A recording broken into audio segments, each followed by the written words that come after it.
श्रीमद् भागवत गीता और जिंदगी। प्रस्तुति 19। अध्याय 2। हे कृष्ण, कुछ तो बोलो। श्लोक संख्या 8। भावार्थ। क्योंकि पृथ्वी पर निष्कंटक समृद्ध राज्य को तथा देवताओं के स्वामित्व को पाकर भी मैं ऐसा कोई उपाय नहीं देखता जो कि मेरी इंद्रियों को सुखाने वाले इस शोक को दूर कर सके। अपने को कृष्ण की शरण में समर्पित करते हुए अर्जुन बहुत अधीर हो उठा। उससे अपने हृदय की पीड़ा कृष्ण से कही नहीं जा रही थी। अर्जुन की यह मन स्थिति कृष्ण से छुपी न थी। वे अर्जुन की पीड़ा का अनुभव कर पा रहे थे।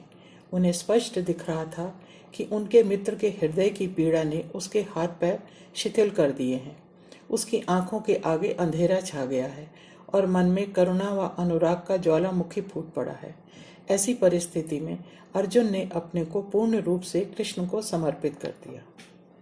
कृष्ण को भी उसकी अधीरता का अनुमान है, पर कृष्ण अब भी मौन है। अर्जुन ने अपने मन में उठ रहे प्रश्नों को, दुविधा आदि को एक के बाद एक कृष्ण को कह डाला और बड़ी अधीरता से कृष्ण की ओर निहारने लगा। धैर्य का बांध मानो टूटा जा रहा था। अपने ही संदेहों का, प्रश्नों का आप ही निवारण कर पाने में अर्जुन असमर्थ था। वैराग्य लेना उचित है या युद्ध करना? युद्ध करना उसका कर्तव्य था। प्रजा व परिवार की भलाई के लिए किए जाने वाला उत्तरदायित्व था। पर संस्कारों और अनुराग के वश कर्तव्य से विमुख हो वैराग्य लेना दूसरा विकल्प था। ऐसा करने से उसे गुरुजनों के वध का पाप नहीं लगेगा। युद्ध करके उसे स्वर्ग या नर्क जो भी मिले वो उसके परिजनों के सामने तुच्छ ही होगा। स्वामी चिन्मयानंद जी ने कहा है, according to the tradition of Vedanta, Vyasa the father of Vedanta has brought air in his masterpiece a disciple who is seeking a life of cultural perfection, godly and divine, with perfect and complete detachment from the sensuous urges natural to all undeveloped animal man. The urgency felt by Arjun, as is evident from his own words, may be considered as amounting to the burning aspiration for liberating himself from the limitation of a mortal. Shri Krishna के कहे अनुसार यदि अर्जुन युद्ध कर विजय प्राप्त कर भी लेता है तो भी उसके मन के दुख तो जीवन भर रहेगा। वह कभी भी न भूल सकेगा कि उसे या उसके भाइयों को जो प्राप्त होगा उसे पाने के लिए ही उसके पूज्य परिजनों को अपने प्राणों की बलि देनी पड़ी है, जिनका तो कोई दोष भी नहीं था। दुख मानो अर्जुन के हृदय को चीर कर बाहर आ गया हो और कृष्ण के चरणों में समर्पित हो गया हो। स्वामी दयानंद सरस्वती ने दुख के भावों की, क्रोध की, ईर्ष्या की भावनाओं का वर्णन करते हुए कुछ इस तरह लिखा है, In fact, only the sad becomes sad. No one suddenly becomes sad.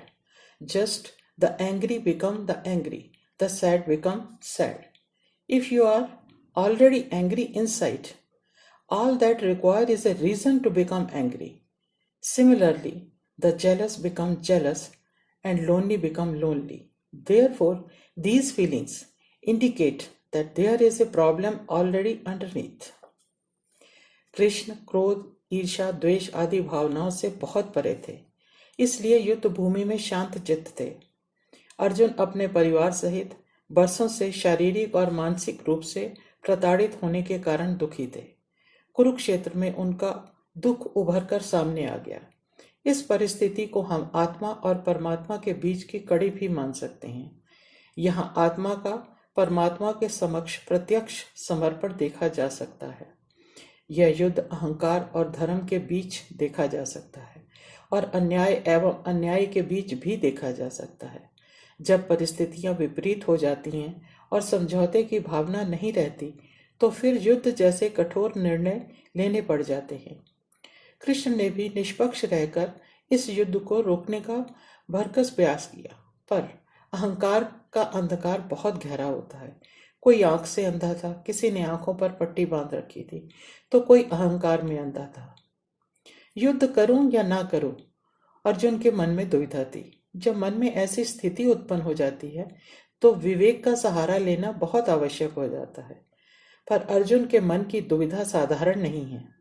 एक और धर्म की रक्षा करनी है, तिल तिल कर बिखरते राज्य को, समाज को अधर्म की आड़ में हो रही यातनाओं से बचाना है, बढ़ते हुए आतंक को, स्वार्थ को फैलने से रोकना है। पर अपने इस लक्ष्य को प्राप्त करने के लिए जिन महानुभावों को मारकर आगे बढ़ना है वो तो दोषी भी नहीं है, युद्ध के समर्थक भी नहीं है। बुराई का अंत करने के लिए क्या यह आवश्यक है कि वो उन लोगों का भी वध कर दे जो उसके ही विचारों के पक्षधर हैं? पर प्रत्यक्ष रूप में वे कर्तव्यबद्ध तो विपक्ष में खड़े हैं। यदि हम भी कभी ऐसे ही हालातों में फंस जाएं, तो शायद हम भी ऐसा ही सोचने लगें, और हो सकता है हमारा विवेक भी हमारा साथ ना दे।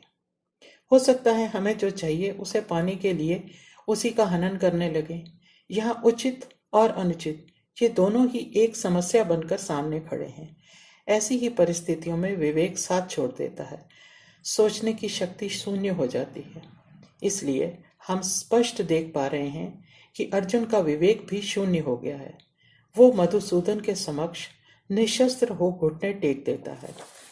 अर्जुन की प्रार्थना उसके मन की अंतर्ध्वनि है। वह पूर्ण रूप से कृष्ण को समर्पित है। कृष्ण ही अब उसका एकमात्र सहारा है। वे ही हैं जो उसे उचित और अनुचित का भेद बता सकते हैं। मोह और अनुराग में फंसे कृष्ण के हृदय की वेदना को अब कृष्ण ही समझ सकते हैं। अर्जुन श्री कृष्ण से अनुरोध करता है, प्रार्थना करता है कि वे उसे शिष्य के रूप में स्वीकार करें। यहाँ एक बात ध्यान देने योग्य है, वो है अर्जुन और कृष्ण के बीच का रिश्ता। क्या यह पारिवारिक है? एक वीर का दूसरे वीर के प्रति मोह है, या कोई दो पवित्र आत्माओं का एक दूसरे के प्रति आकर्षण है? फिर अज्ञान और ज्ञान के बीच, विवेक और दुविधा के बीच, या दो मित्रों के बीच सच्चे अनुराग का प्रतीक, या फिर धर्म अधर्म के बीच फंसे काल चक्र को सही दिशा दिखाने का कारण मात्र है? ये है क्या? और यहाँ कुरुक्षेत्र में कृष्ण अर्जुन के सारथी बने खड़े हैं। ऐसे में जब अर्जुन ने अपने को कृष्ण के चरणों में समर्पित किया तो कृष्ण ने भी उसकी मनोव्यथा को भली भांति समझा और परखा। वो यह कहकर अपना पीछा नहीं छुड़ाते कि वो तो इस युद्ध में एक सारथी की भूमिका निभाने आए हैं। उन्हें गुरु क्यों बनाया जा रहा है? यहाँ एक बात और भी स्पष्ट हो जाती है कि विवेक और ज्ञान या समयानुसार व्यवहार कुशलता का किसी व्यक्ति में होना, ये कुछ ऐसे गुण हैं जो सदैव कठिनाई के समय काम आते हैं, सहायक होते हैं। गुण तो गुण हैं, इसलिए एक सारथी के सामने घुटने टेक कर उसे अपना गुरु मान लेने में अर्जुन को रत्ती भर भी संकोच नहीं हुआ। कृष्ण ने किंग कर्तव्य विमूढ़ अर्जुन को अपना शिष्य बनाने में एक पल की भी देरी नहीं की। यह पल अज्ञान के अंधकार में ज्ञान के दीपक के समान है। जब विवेक हमारा साथ छोड़ दे और कोई निर्णय लेने का साहस ना हो, तो ऐसे समय में शून्य बुद्धि का साथ छोड़ किसी ज्ञानी महापुरुष की शरण में जाना ही उचित निर्णय है, जो अर्जुन ने किया। कृष्ण ने रथ की बागडोर के साथ साथ अर्जुन की बागडोर भी संभाल ली। यह प्रसंग भगवान और भक्त के बीच का संबंध है, और यही गुरु और शिष्य के बीच का भी संबंध है। यही माता पिता और संतान के बीच का संबंध है, और यही एक मित्र और दूसरे मित्र के बीच का भी संबंध है, जहाँ एक दूसरे की अंतरात्मा की आवाज को अनसुना नहीं किया जा सकता, जहाँ धैर्य की चरम सीमा देखने को मिलती है, जहाँ जीवन एक दूसरे के लिए निछावर कर देने में कोई दुविधा नहीं होती। यहाँ भी शरणागत मित्र का दुख कृष्ण भली भांति समझ रहे हैं। धन्यवाद। नीरा भसीन।